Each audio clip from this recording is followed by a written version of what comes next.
parte de nuestra congregación y nos sentimos más que contentos y orgullosos de tenerla. Le voy a pedir a nuestra hermana Rebeca Morales que ella pase por aquí y que deje todo lo que el Señor ha puesto en su corazón para nosotros.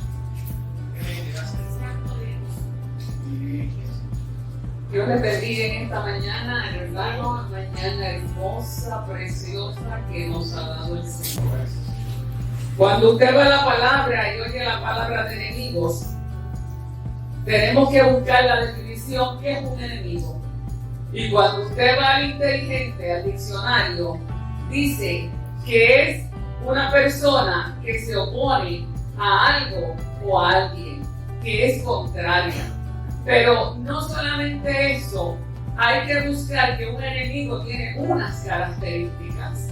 Y esas características no es más, no es algo que se opone a las ideas, como dice el diccionario, sino ese enemigo es alguien que no consigue respetarse ni respetar a la otra persona, que parece estar hecho de una materia contraria a ella y que ha nacido para enfrentarse en una batalla sin final y sin ganadores. Esas son las características de un enemigo que hoy lo vamos a ver aquí. Y la cruz. ¿Qué era la cruz? La cruz era el instrumento de muerte que se utilizaba para castigar a aquellos que habían cometido robo, que habían cometido homicidio, traición o sedición. Se dice que el acusado, después de haber sido condenado a muerte, era llevado por un proceso de castigo hasta ser crucificado. Gloria al Señor. Nuestro Señor Jesucristo no había cometido ningún delito para ir a la cruz allí en el Calvario. Bendito sea el Señor. Pero el tema dice enemigos en la cruz. Y vamos a ver quiénes eran esos enemigos en la cruz. Ese instrumento que Dios utilizaría para dejarlos inoperantes un día como hoy que estamos celebrando esa victoria. Gloria al Señor. Sabemos que Jesús tuvo que cargar en su ministerio diferentes cruces, pero era necesario que esta última cruz sería la que le daría la victoria para esa batalla que había surgido desde la caída del hombre. Bendito sea el Señor. Era una guerra constante lo que había espiritualmente. Jesús se mantuvo enfocado en cumplir la misión que su Padre le entregó en sus manos. Bendito sea el Señor. ¿Y qué enemigos se encontraban frente a aquella cruz? Me gusta el Evangelio de Mateo, porque Mateo, cuando usted lee esa porción en Mateo capítulo 27, él describe allí aquella escena, pero los va como agrupando todos aquellos enemigos que se encontraban frente a aquella cruz. Dice que allí estaban los que pasaban. Ahí había ese grupo de los que pasaban y se injuriaban. Estaban los que estaban presentes allí, y allí se encontraban los principales sacerdotes, se encontraban los escribas, se encontraban los fariseos, se encontraban los ancianos en ese grupo, estaban los dos ladrones crucificados allí también. Gloria al Señor. Pero se dice, Mateo dice que había un grupo de algunos que decían, y el último grupo de los otros que oían. Gloria sea al Señor. Y hoy yo te vengo a decir de otro grupo que eran enemigos de la cruz y de Jesús, que tú no los podías ver y no los podías tocar. Bendito sea el Señor. No se podían ver porque eran invisibles Jesús, reconociendo la lucha que había aquí en esa día, en aquella tarde, no era con los que le estaban injuriando en esa hora, no era con los que se estaban mofando de él en ese momento. Por tal motivo, Jesús abre sus labios y le dice al Padre: Padre, perdónalos porque no saben lo que hacen. Y eso lo registra el Evangelio de Lucas en el capítulo 23, en el verso 34. Él sabía que aquellos que estaban allí injuriándole no lo hacían por su propia cuenta. Había otros que estaban dentro de esos seres que estaban atormentados en ese momento.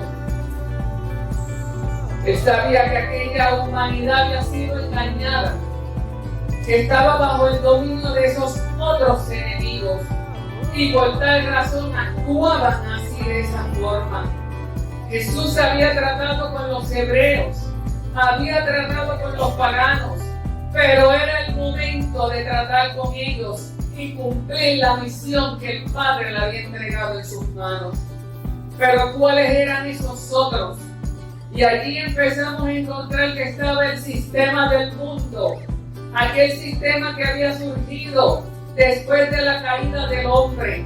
Era el poder de todos los sistemas, era el principal opresor de la humanidad, era el que podía esclavizar a todo hijo de Adán. Era la promesa falsa de la riqueza, del poder, la promesa falsa de la fama, de la adoración. Este sistema era gobernado por el engañador, bendito sea el Señor. Se encontraba allí, no se podía ver, gloria a Dios. ¿Quién más estaba allí frente a aquella cruz? Estaba el engañador, era el mismo Lucifer que gobernaba el sistema del mundo. Este era aquel ángel caído, gloria al Señor, disfrazado, que había engañado a aquel primer hombre y a aquella primera mujer. Fue el mismo que estuvo en el desierto tratando de tentar a Jesús. Este engañador era cabeza de todos los gobiernos, cabeza de toda religión, de toda ciencia, de toda moda, de toda educación. Era cabeza de todo comercio, gloria al Señor, y se jactaba de haber destruido a ese primer hombre, gloria al Señor. Ese primer hombre que había puesto Dios allí en aquel Edén, en aquel huerto, había sido engañado por este Lucifer. Estaba allí de frente a aquella cruz, porque veía al Hijo del Hombre morir, gloria a Dios. Tal vez se creyó que se salía con la suya. Aquel ángel caído que quiso quedarse con el trono de Dios y fue expulsado, bendito sea el Señor. ¿Quién más se encontraba frente a aquella cruz? Estaba el mismo pecado traído por el engañador. Gloria a Dios. Este era el único que no había podido tocar a Jesús.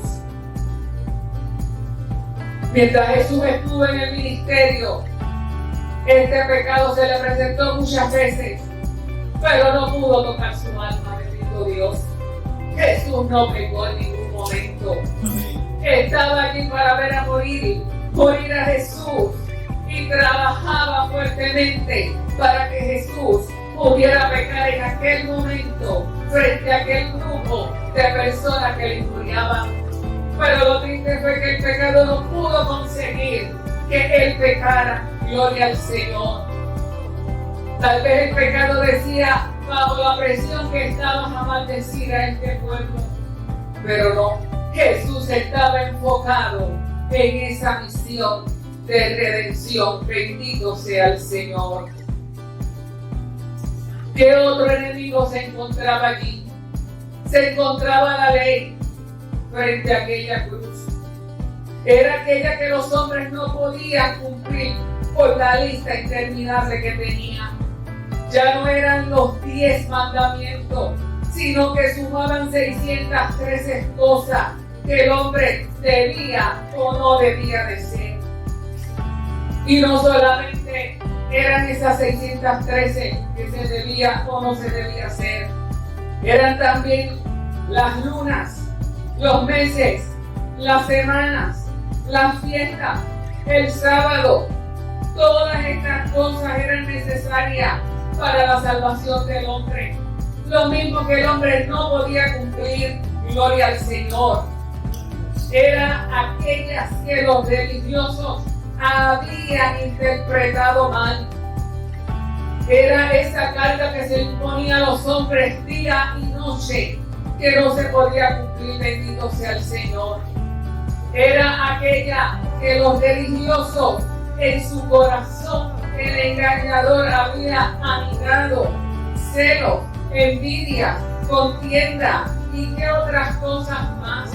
Fueron aquellos los que se levantaron en contra de esos religiosos, aquella ley religiosa, para llevar a Jesús a la cruz del Calvario, poniéndose de acuerdo con aquel grupo que había de la ley romana. Gloria al Señor.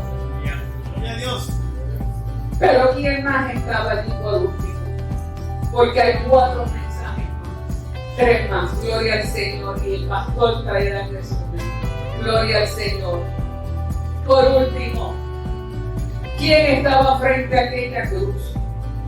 Estaba la muerte misma presente, hija del pecado, porque decía la palabra y dice que la paga del pecado es la muerte. Gloria al Señor. La muerte, la hija del pecado, había traído oscuridad, no respetaba a grandes ni a chicos, abrazaba al que fuera, gloria al Señor, para llevárselo para él, cogerla para él. Una sed constante de atrapar almas para él. La muerte se encontraba allí, y aunque estaba en un regocijo, estos enemigos, ellos no sabían que quedarían crucificados en aquel momento, clavados en la cruz. Serían Ser cristiano tiene un precio. Jesús pagó el precio por nosotros. Dice, ya yo no tengo que pagarlo. Él pagó el precio en términos de la salvación, pero usted tiene que buscarla y tiene que trabajarla. En esta otra exposición hemos invitado a nuestro maestro de escuela bíblica, a mi hermano Carlos Méndez. Porque si nos convertimos en esos enemigos, no tendremos un final feliz. Que podamos coger cada día nuestra cruz, negarnos a nosotros mismos y seguir al Maestro. Que el Señor les bendiga, que el Señor les guarde, y nuestro pastor Lo bendiga. Amén. Mateo 10, 34-36 dice así: en el nombre del Padre, del Hijo y del Espíritu Santo. No penséis que he venido para traer paz a la tierra. No he venido para traer paz, sino espada, porque he venido para poner en disensión al hombre contra su padre, a la hija contra su madre y a la nuera contra su suegra. Y los enemigos del hombre serán los de su casa. Quiero repetirlo. Y los enemigos del hombre serán los de su casa. ¿Qué les parece tener enemigos? ¿Cómo se siente tener enemigos? Yo creo que todos hemos tenido enemigos, buscados o no buscados. ¿Cómo se siente eso? Saber que uno tiene enemigos. Definitivamente tener enemigos es muy doloroso. Muy doloroso. Causa miedo, causa temor tener enemigos.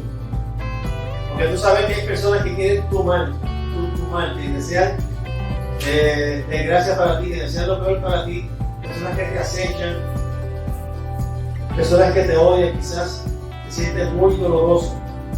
Pero son los enemigos de afuera. Pero cuando se trata de personas cercanas a nosotros, ese dolor, esa enemistad se triplica. Se triplica porque se trata de personas a las que amamos, personas a las que amamos entrañablemente, personas en las que confiamos.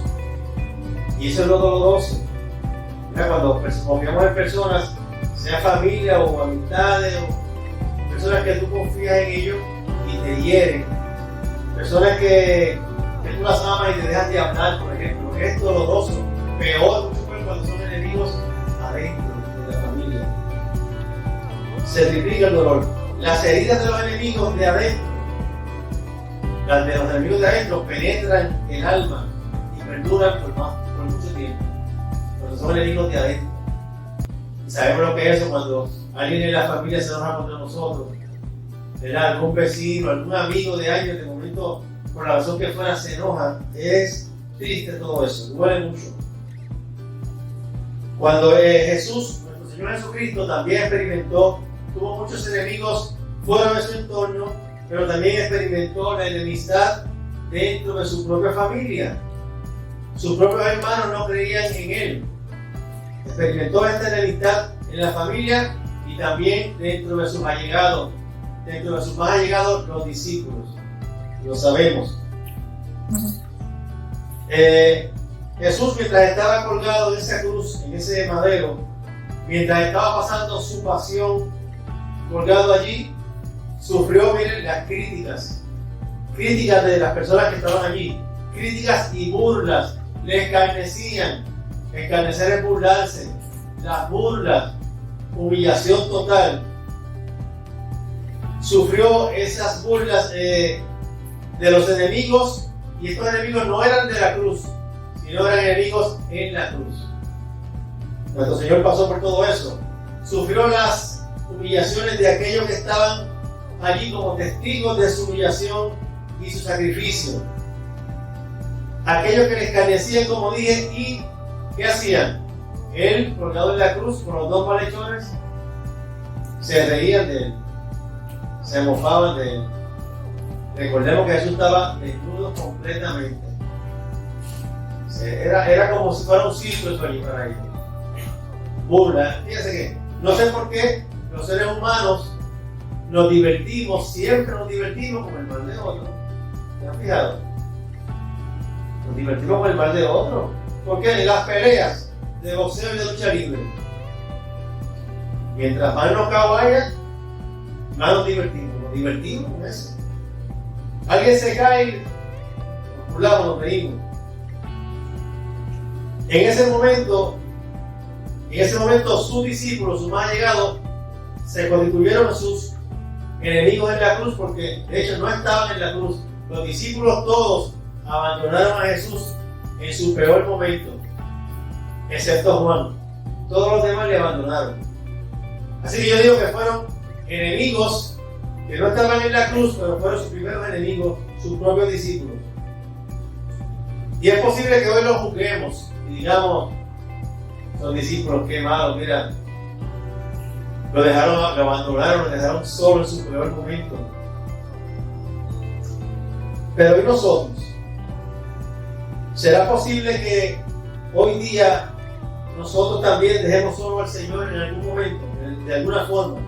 Debemos evaluarnos y preguntarnos si nosotros también dejamos al Señor en ocasiones. Ocasiones en que la iglesia pasa por momentos de dificultad. Cuando la iglesia pasa por momentos de dificultad, ¿dejamos solo al Señor? Si abandonamos la iglesia en momentos de dificultad, estamos también dejando solo al Señor. En estos días, ¿qué estamos haciendo? En estos días donde hay tantos grupos que quieren cambiar el diseño familiar que Dios creó. El diseño familiar, varón, hembra, quieren cambiar ese diseño. Si aceptamos todo eso, también estamos abandonando al Señor. ¿Qué vamos a hacer con todo eso? En estos días, donde pasan tantas cosas, quieren cambiar no solamente el diseño que Dios creó de la familia, sino también el diseño de género que Dios creó. Ustedes lo saben, todos lo sabemos. Quieren cambiar esto. Quieren cambiar el diseño que Dios creó. Quieren cambiar hasta su cuerpo. No estoy conforme como Dios me hizo. Me haré más de aquí, más de acá, me quitaré de aquí. Pero ¿sabes lo que es? Me voy a arreglar la nariz. Hermano, yo tengo la nariz aplastada. Gloria a Dios. No somos conformes. Queremos, o sea, Dios me creó así, pero no. Dios, tú no me hiciste bien. Yo me voy a arreglar. Después parece el monstruo, ustedes lo saben. Así que todo esto está pasando en estos días. Todo esto es enemistad en la cruz.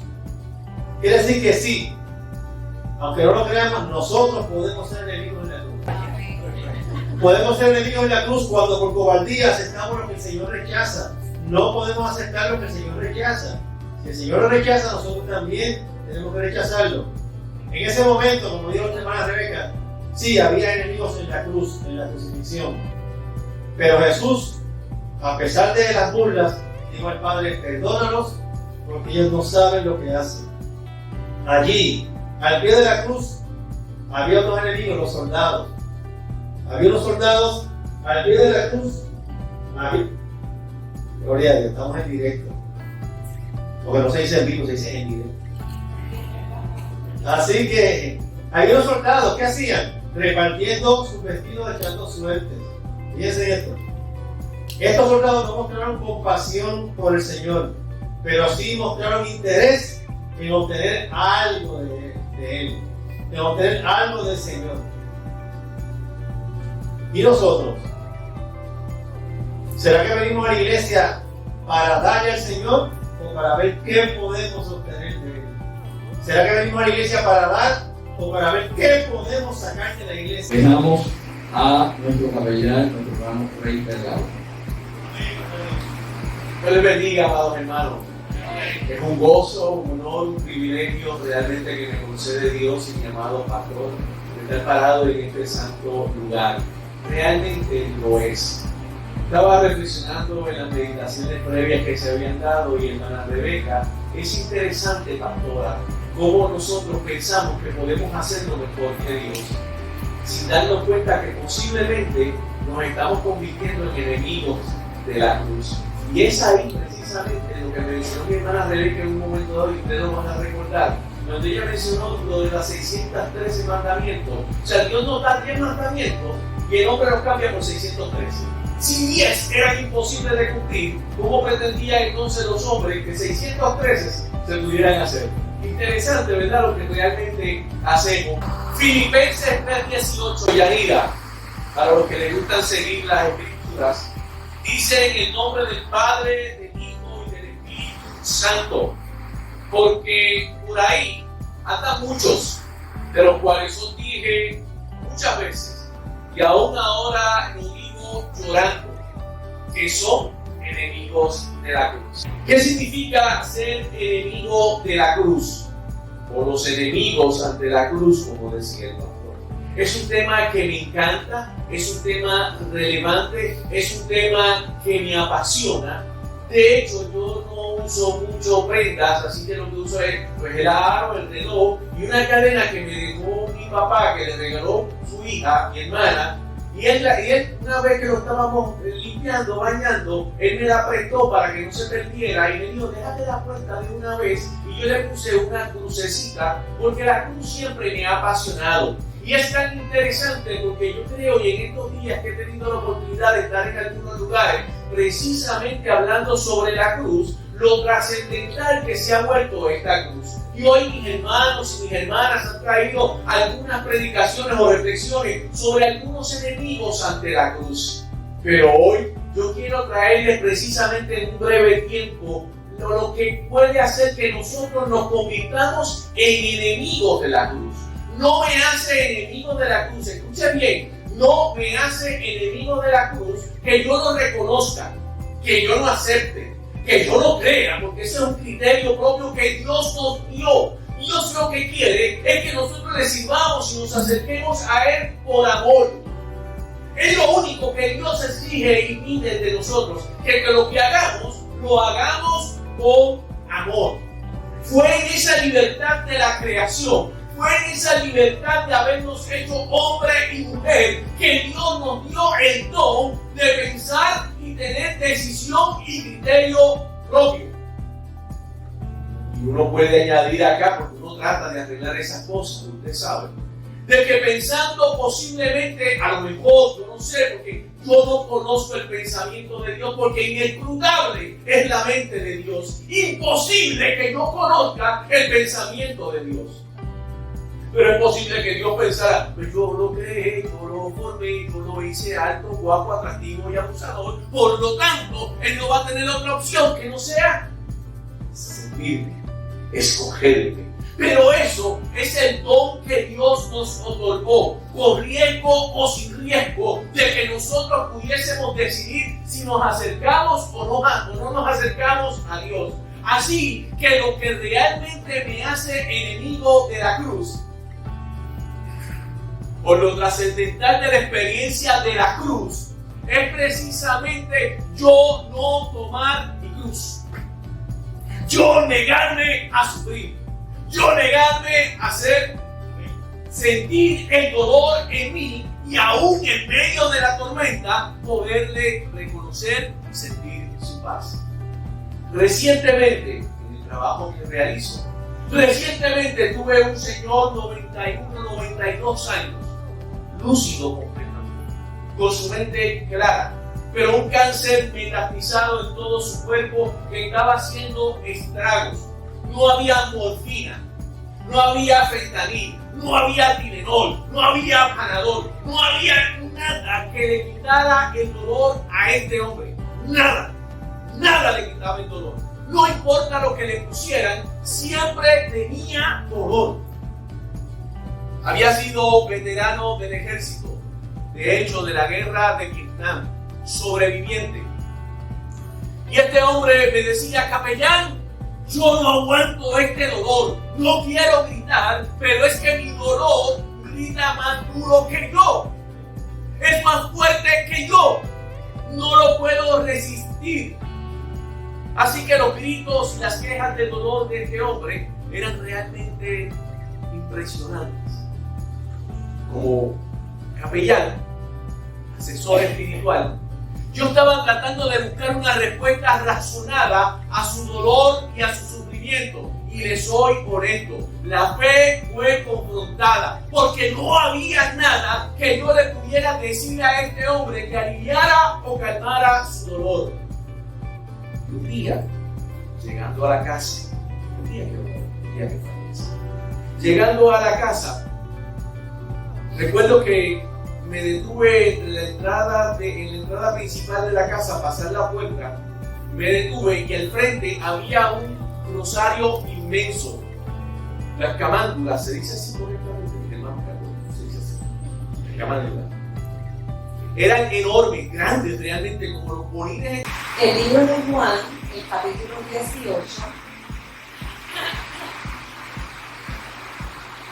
y vamos a leer el verso 38, 39 y 40. Y leen el nombre del Padre, del Hijo y del Espíritu Santo. Le dijo a Pilato, ¿qué es la verdad? Y cuando hubo dicho esto, salió otra vez a los judíos y les dijo, no hallo en él ningún delito, pero vosotros tenéis la costumbre de que os suelte uno en la Pascua. ¿Queréis pues que suelte al rey de los judíos? Entonces todos dieron voces de nuevo diciendo, no a este, sino a Barrabás. Y Barrabás era un ladrón. Que el Señor añada bendición a su santa palabra. Pueden tomar asiento. Yo les quiero contar antes de comenzar que vino a mi mente, en esta semana yo tuve una situación en el trabajo, hermano, que me sacó lágrimas. Una situación difícil porque no lo vi venir de la persona que fue. No lo vi venir. Así que quizás si hubiese sido otra persona, yo me hubiese podido defender mejor. Pero como dijo nuestro hermano Bubi, cuando son los cercanos, cuando son los de la casa, duele más. Así que yo le dije al rey, le conté lo que me había pasado y yo le dije, esto no va a permitir que me desenfoque, ¿verdad? De lo que yo voy a hacer hoy viernes, ¿verdad? De lo que tenía que preparar para el día de hoy. El tema es los enemigos de la cruz. Según lo que leí, nos encontramos en la parte final, ¿verdad? En la última etapa del ministerio de Jesús. Jesús había sido arrestado, había sido abandonado por sus discípulos y sometido al juicio de los líderes y los sacerdotes de los judíos, de su propio pueblo. Se encuentra en las manos del pueblo, siendo juzgado por el tribunal de Pilato. Pilato, luego de haber interrogado a Jesús, oye, porque el pueblo estaba furioso y el pueblo quería sangre. Él tenía ese acoso del pueblo judío y como juez del caso, él concluye, porque era evidente, no había delito en Jesús. Oye, y para completar lo envía a Herodes, porque Herodes quería conocer quién era Jesús. Pero Herodes interroga a Jesús y Jesús no responde. Él se queda en silencio y le dio tanto coraje que lo que hizo fue menospreciar y burlarse de Jesús junto con sus soldados. Pero ¿saben qué? Herodes tampoco encontró en Jesús un crimen digno de muerte. Herodes y Pilato no se llevaban bien, o sea, eran enemigos, pero el juicio contra Jesús los hizo amigos, los unió, se convirtieron en ¿qué? En enemigos de la cruz. A Jesús lo regresan nuevamente donde Pilato, es la segunda vez que va. Quien quería, miren, Pilato quería que Jesús saliera libre. Él quería que saliera en libertad porque había reconocido que no había mal en él. Pero como quería congraciarse con los judíos, le consultó al pueblo. Y como era costumbre de que en la Pascua se soltara a uno de estos presos, él pensó que el pueblo judío escogería a Jesús considerando que la otra alternativa que tenía era Barrabás, otro enemigo de la cruz. Ante la consulta, los judíos clamaron a gritos liberación por Barrabás, despreciando a Jesús. Óyeme, y dice la palabra en Mateo 27:20 que los principales sacerdotes y ancianos fueron los que persuadieron a la multitud para que pidiesen a Barrabás y que Jesús fuera muerto. Pero Pilato dice, todavía puedo hacer más. Entonces Pilato decide enviar a nuestro Señor para que fuera totalmente y cruelmente torturado, azotado a tal punto que apenas podía caminar, se le hacía imposible cargar la pesada cruz. Lo golpearon, lo humillaron, cometiendo la más sádica de las insolencias. Lo desnudaron y lo vistieron con un manto que simulaba púrpura, el color de la realeza y de los ricos. También aumentaron su padecimiento colocándole una corona de espinas. Pilato pensó, con este castigo van a tener compasión de este hombre que está torturado y que está humillado. Pero no, eso no fue así. El pueblo estaba cegado de una furia homicida. Gritaba que lo crucificaran. ¡Crucifícalo! ¡Crucifícalo! Enemigos de la cruz. Acusaron a Jesús por decir la verdad. Acusaron y condenaron a quien le dio la ley, quien la estaba cumpliendo. Jesús, el Hijo de Dios, estaba siendo perseguido por entregar el Evangelio de la salvación. Hermano, vuelve otra vez por tercera ocasión y Jesús donde Pilato. Pilato estaba atormentado por todo lo que estaba pasando porque Pilato sabía que Jesús era inocente. Habla con él y Jesús le dice y le hace ver que solo él tiene autoridad sobre él porque le fue permitida desde lo alto, que él no podía hacer lo que se le antojara, sino que Dios le había dado la autoridad para que juzgara correctamente. Y Pilato decide nuevamente llevar a Jesús ante los enemigos de la cruz. El más cruel enemigo de la cruz fue el pueblo, su propia gente, los que anduvieron con él, los que hace unos días lo habían recibido y le dieron honor y le gritaban hosana y le ponían manto, le ponían hojas para que él entrara a la ciudad. Su propia gente lo estaban culpando, lo estaban juzgando. El Señor que le había dado, cuando el Señor entró, ellos vinieron y le dijeron: bendito el que viene en el nombre del Señor. Jesús, a este pueblo que le llevó el mensaje de buenas nuevas de salvación, a quien él sanó y libertó, a quien le ofreció una vida nueva, lo estaban acusando para que fuera crucificado en aquella cruz. Jesús, esos que hoy estaban acusando y pidiendo su muerte, que lo crucificaran en la cruz, ahora, viendo que Pilato no adelantaba nada por lo que estaba haciendo, sino que las cosas se estaban poniendo como más calientes, como más calladas, ¿qué hizo Pilato? Se lavó las manos. No tomó ninguna posición, se quedó neutral.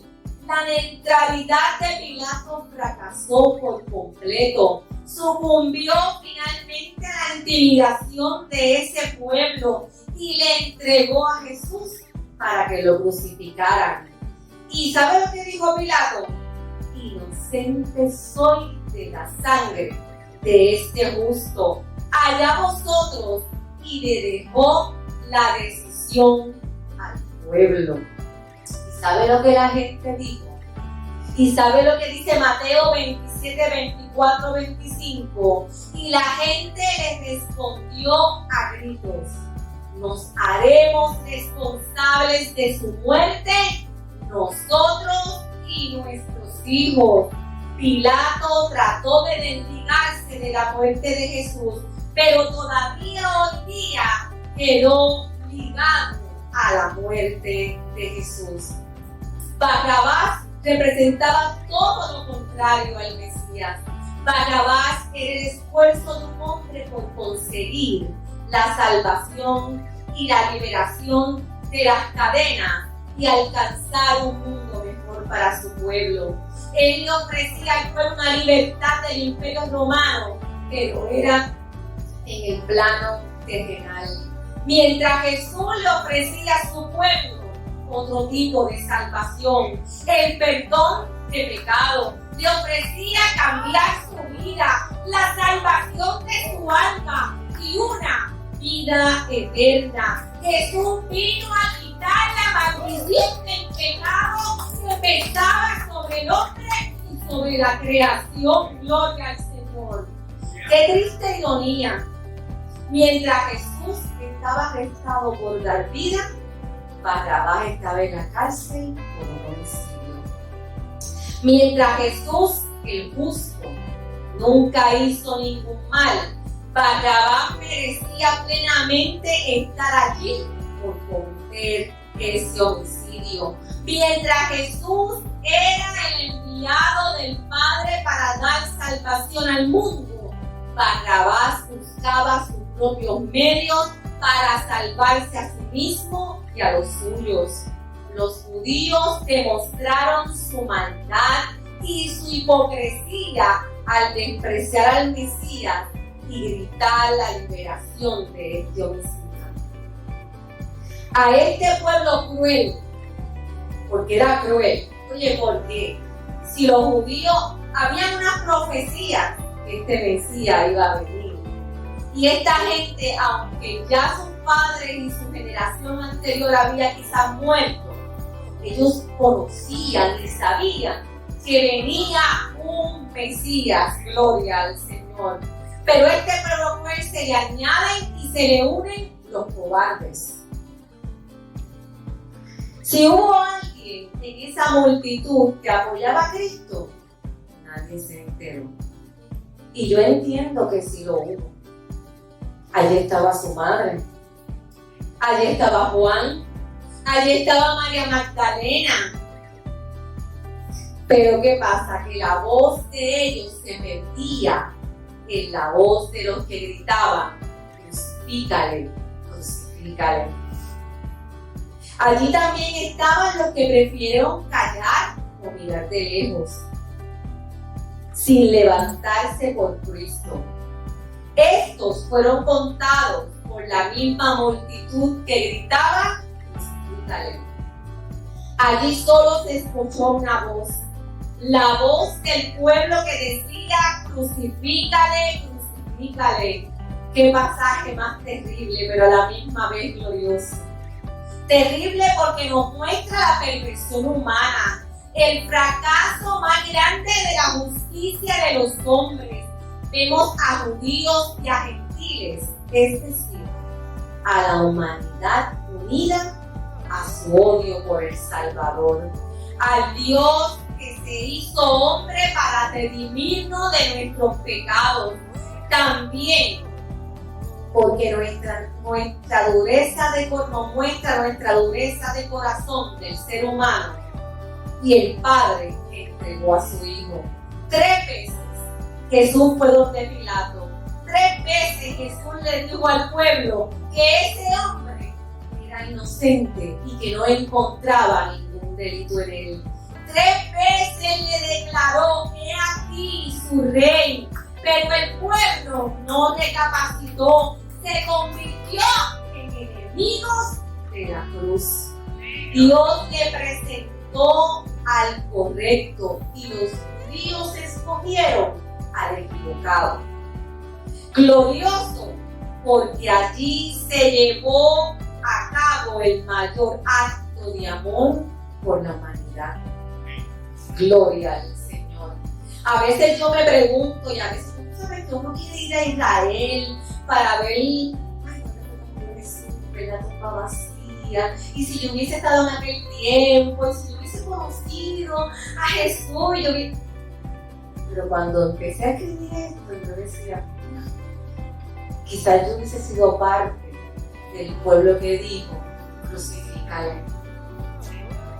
Isaías 4:5 dice: ciertamente nuestro buen Jesús fue despreciado y desechado entre los hombres, varón de dolores, experimentado en quebranto, y como fue que escondimos de él el rostro, fue menospreciado y no lo estimamos. Ciertamente llevó nuestras enfermedades, sufrió nuestros dolores, y nosotros le tuvimos por azotado, por herido de Dios y abatido. Mas él herido fue por nuestras rebeliones, molido por nuestros pecados, y el castigo de nuestra paz fue sobre él, y por sus llagas nosotros hemos sido curados. Rechazaron al justo. Lo que estaba sucediendo allí les hizo olvidar al Dios que hizo pacto con su padre Abraham, a quien sacó a sus padres de Egipto, a quien estuvo con sus antepasados en el desierto y le dio la victoria a la tierra prometida, y en una y otra vez le mostró su compasión y los favoreció. Juan 1:11 dice: a los Cristo vino y los suyos no le recibieron. Juan 3:19 dice, y esta es la condenación, que la luz vino al mundo y los hombres amaron más las tinieblas que la luz, porque sus obras eran malas. Nosotros no podemos olvidar este sacrificio en la cruz. No podemos olvidar lo que Dios ha hecho, hace por nosotros y por nuestra familia. No podemos olvidar que nos dio la salvación, que nos dio una vida nueva, que nos rescató del pecado y de la muerte y nos ha dado la victoria. Nos ha hecho más que vencedores por medio de aquel que nos amó. Gloria al Señor. Cristo venció a su mayor enemigo. ¿Saben qué es? Satanás. Lo venció en la cruz del Calvario. Satanás quedó derrotado. La tierra tembló. El velo se rasgó en dos y nos dio acceso directo al Padre. Pero esto no queda ahí. Al tercer día resucitó y venció la muerte con poder. Y Romanos 8:38-39 dice, ¿quién puede separarnos del amor de Cristo? Por lo cual estoy convencido que ni la muerte ni la vida, ni ángeles ni demonios, ni nuestros temores de hoy, ni nuestras preocupaciones de mañana, ni siquiera los poderes del infierno pueden separarnos del amor de Dios. Ningún poder en las alturas ni en las profundidades. De hecho, nada en toda la creación podrá jamás separarnos del amor de Dios que es en Cristo Jesús, Señor nuestro. Hoy te pregunto, ¿a quién escoges? ¿A quién escoges hoy? ¿A Jesús? ¿Al Cordero sin mancha y sin arruga? ¿Al que te dio la vida, al que te dio la salvación y el perdón? ¿O a Barrabás, que representa al mundo terrenal, a las pasiones, a lo que te ofrece el mundo? No deje que nos engañen. Hoy somos enemigos o amigos de la cruz. Estoy dispuesto a sacrificar mi vida con mi propia voluntad, con mi ego, con mis deseos, con mis pasiones, por seguir a Cristo. Te invito hoy a que seas amigo de la cruz. Es hora de que nos levantemos por Cristo, de que seamos la voz de Dios aquí en la tierra, de que promulguemos el evangelio de perdón, de salvación, que el sacrificio de la cruz no sea en vano. Que hoy podamos escogerlo a Él, que podamos entregarnos, que podamos humillarnos, doblegarnos y someter nuestra voluntad para que se haga la voluntad de Dios en mi vida. Qué difícil, ¿ah? Que se haga la voluntad de Dios en mi vida. Que podamos decir, tomo mi cruz cada día y de esta manera ya no soy yo quien vive, sino que la vida de Cristo nace en mí y se manifiesta en mi interior. Y como comentábamos anoche Rey y yo, tomo mi cruz. Esa cruz es la misma todos los días. Hoy es una cruz y mañana es otra cruz. Gloria al Señor. Te invito a reflexionar, te invito a sanar, te invito a perdonar. Ser amigo de la cruz es amar esa cruz donde todo comenzó. Dile a Jesús, si acaso se me olvida, eso es una canción, Si acaso se me escapa, si acaso se me nubla la pasión en mi mirada, llévame al madero, al rincón de nuestro encuentro. Llévame al lugar donde empezó nuestra amistad. Llévame a la cruz. Que el Señor les bendiga. Y los enemigos en la cruz. La cruz es la certificación. Y hoy se entrega un certificado. ¿Cuál tú quieres? ¿El de amigo o el de enemigo? Amén, amén. Si escoges el de enemigo, tendrás problemas en tu matrimonio. Si coges el de enemigo, tendrás problemas financieros. Si coges el de enemigo, tendrás problemas en la vida. Pero si coges el de amigo del Señor, tú verás cómo tu vida se va a mejorar, cómo la relación en tu casa va a mejorar, cómo la relación tuya y de Dios consigo mismo va a cambiar.